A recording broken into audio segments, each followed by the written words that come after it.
Hello everybody, welcome back to 10 Minute Reviews. This is Freya, I'm Jason, bringing you today's episode. And today we're going to go a little bit different in genres. I'm not exactly sure what I would call this genre, maybe science fiction-ish. Please don't forget to hit the like and subscribe buttons down below.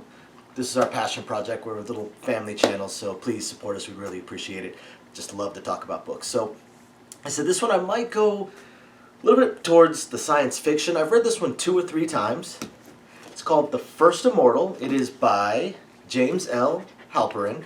And it's interesting because it uses a lot of current science and the concepts and prospects of future science. It's almost of a what-if novel.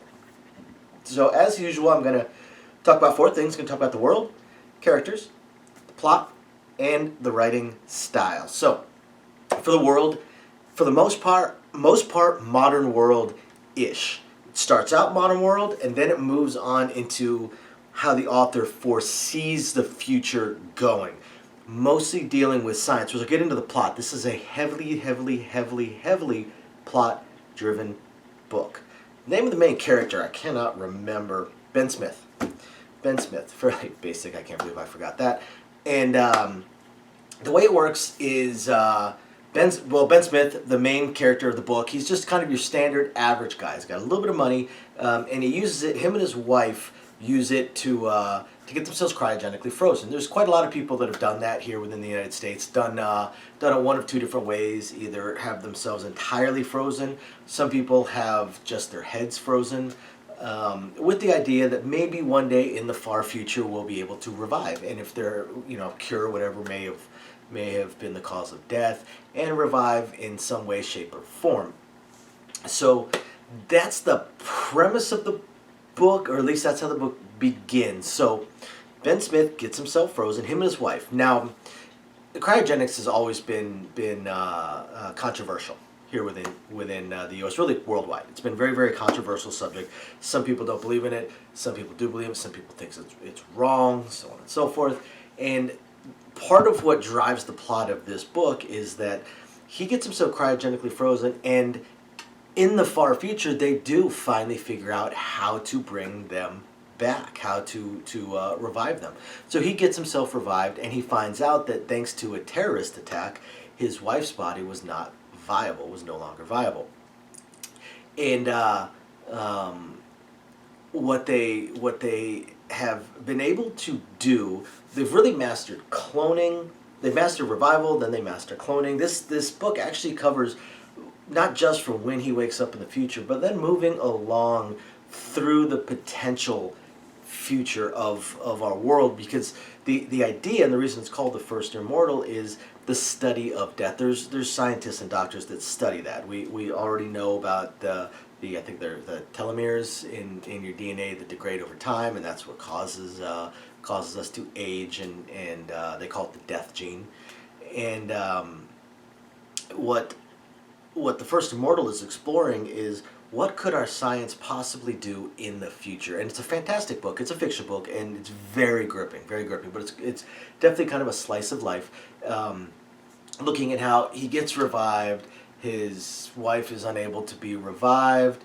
He does have descendants, many generations down, that kind of help him out. He becomes like a counselor for people that are being revived. And then he's just trying to figure out life, and the science continues to move forward as they learn how to map the brain, which you start to get into some shades of altered carbon there in a way, because they've figured out how to map the brain. They figured out how to basically copy you back into, say, a cloned body. Then they figure out ways to kind of do a partial, and he ends up doing something that's very controversial within his family. He has his wife cloned.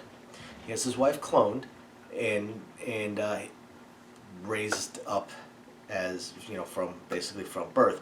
Once the child hits adult age, they actually choose to go through a procedure where they map his brain, but they only cut out the pieces that are related to his wife, and they also map what was left of the wife's frozen brain patterns, because the terrorist attack didn't completely destroy it, but it did compromise.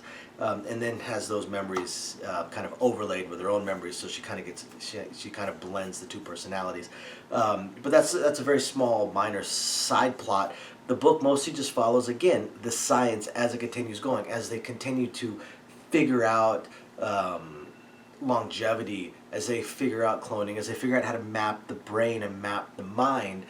And eventually they figure out, and again, you get shades of altered carbon, where you almost have, they're not stacks, but it's an implant that will map your brain automatically and upload it. And they put out 3 or 4 satellites throughout the solar system for redundancies, and it will upload it, I think, once a day. And that's where they got the idea of, it's where the book gets the name First Immortal. He basically is the first one.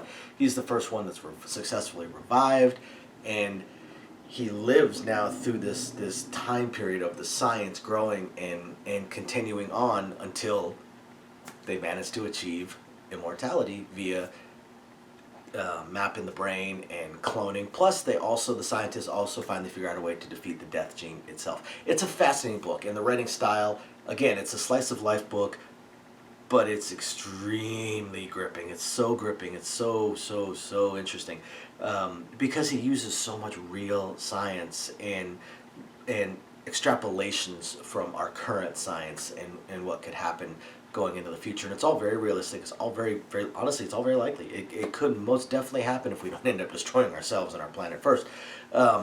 So yeah, after you hit the like and subscribe button, you guys got to go check out First Immortal. Excellent, excellent, excellent book. Thank you, everybody, for watching. We appreciate every single one of you guys, and we'll catch you next time. Bye now.